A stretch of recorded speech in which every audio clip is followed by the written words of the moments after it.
itu semua menjadi fokus kita. Itu bagus, itu perlu diteruskan, jangan berkurang. Tapi perlu ditambah. Perlu ditambah. Apa tambahannya? Yang menjadi concern kita semua, kemampuan berpikir kritis. Ini adalah kunci untuk masa depan. Kemampuan berpikir kritis. Nah, kita memberikan pada anak-anak kita fondasinya itu betul, itu jangan berkurang, tapi tambahkan kemampuan berpikir. Tanpa kemampuan berpikir jadi sulit. Nah, kita cenderung senang kalau anak itu nurut, taat, gak banyak tanya. Betul ya? Padahal kita ini dilahirkan dengan rasa ingin tahu. Rasa ingin tahu itu wujudnya dalam bentuk pertanyaan. Anak kecil saja, saya rasa ibu-ibu memperhatikan bayi itu rasa ingin tahunya dari mana? Semua dicoba pakai mulutnya. Padahal dicoba. Itu apa? Rasa ingin tahu karena belum bisa ngomong. Jadi dengan cara dimasukkan ke mulut, digigit. Karena jadi rasa ingin tahu. Semua dari bayi rasa ingin tahu itu. Nah, apa uniknya? Jadi studinya menunjukkan masuk sekolah rasa ingin tahu berkurang. Makin tinggi sekolahnya, makin banyak kurangnya. Jadi rasa ingin tahu itu tumbuh sampai masuk sekolah. Begitu masuk sekolah, rasa ingin tahunya turun, malah berkurang. Apalagi kalau di rumah juga tidak diberikan ruang untuk tumbuh kemampuan berpikir kritis. Jadi saya ingin berbagi saja di mumpung banyak Bapak Ibu di sini. Yuk kita kembalikan kemampuan berpikir kritis itu pada umat Islam. Karena kekuatan kita dulu karena berpikir terjadi itu eksplorasi, temuan-temuan. Kenapa? Karena berpikir kritis. Yang kedua, sekalian terkait nasib pendidikan tambahan, berpikir kreatif. Ini kelihatannya sederhana, tapi tanpa itu kita akan mengalami kekalahan. Ini alat ini saja. Itu dibuat oleh orang-orang yang menguasai ilmu matematika, yang menguasai ilmu fisika, yang menguasai ilmu kimia. Kita biasa menyebut ilmu-ilmu alam, ilmu pasti yang membuat alat ini. Tapi yang membuat isi dalam alat ini beredar kemana-mana, orang yang punya kreativitas. Betul tidak betul? Namanya konten kreator. Ada nggak konten kreator yang tidak kreatif?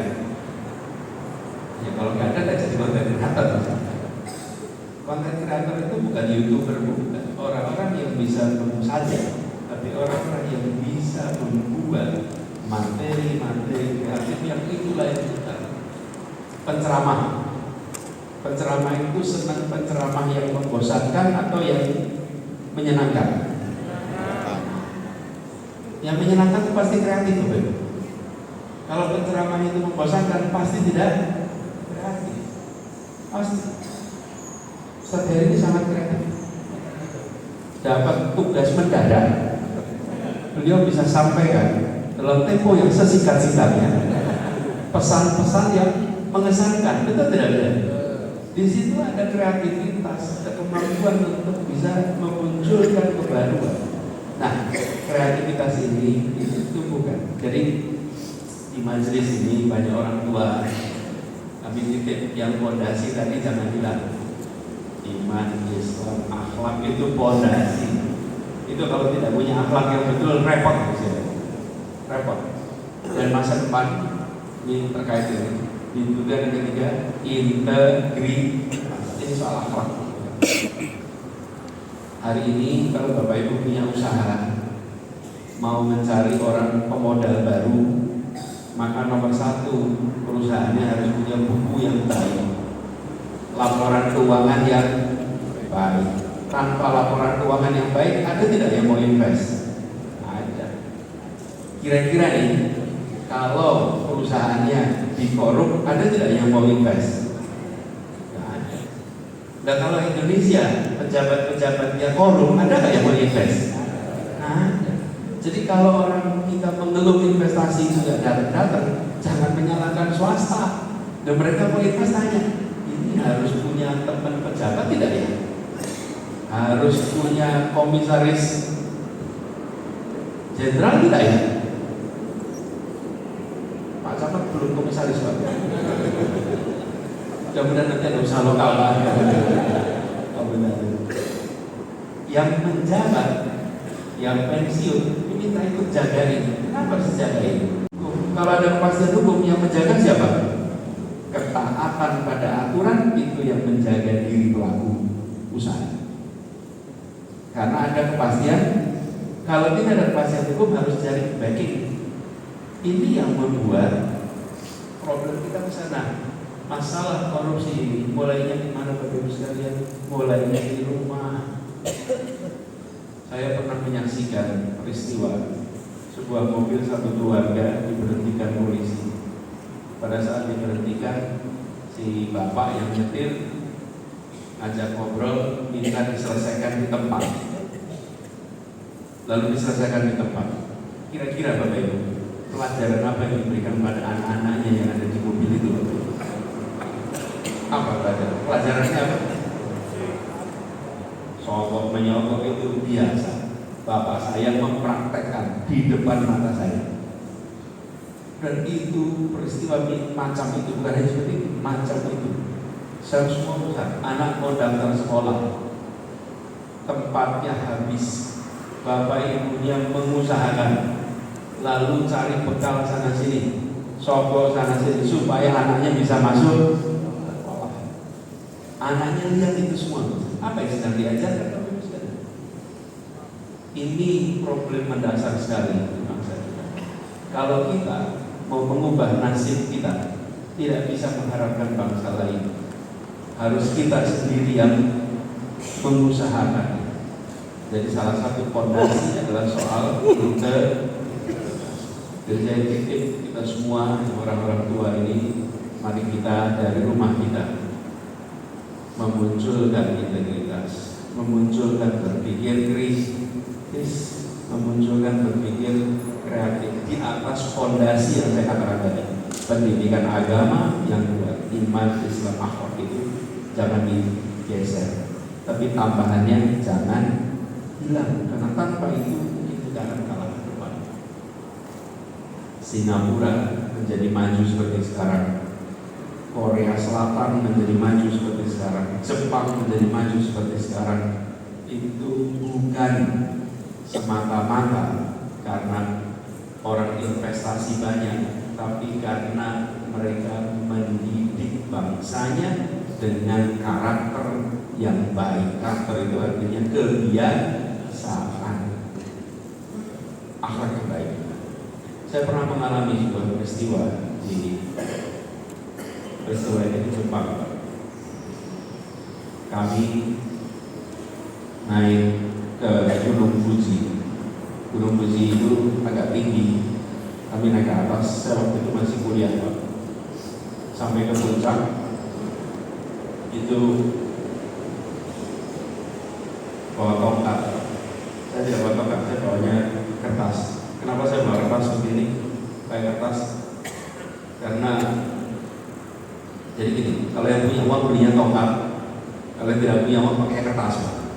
Untuk apa? Setiap sampai satu pos dicat, pos 1, pos 2, pos 3, sampai nanti ke puncak. Nah ini ada buktinya itu sampai ke puncak dengan dicat pos. Nah kalau yang punya uang beli kayu, tongkatnya itu dicap, pakainya besi panas, capnya besi panas. Nah itu lebih bagus, Pak. Tapi itu kalau yang punya uang. Nah saya karena waktu itu tabungan nggak ada, modalnya sedikit, Pak, jadi pakainya kertas. Nah ada teman saya dari Thailand, dia pakainya tongkat sampai ke atas, sampai ke puncak. Kita berangkat ke 25, sampai di puncak mungkin hanya berlima kita sampai di puncak. Itu perjalanan yang, nah itu Pak, saya berani naik ke puncak Pak waktu itu. Bajunya ala kadarnya, membayangkannya seperti naik gunung di Indonesia Pak.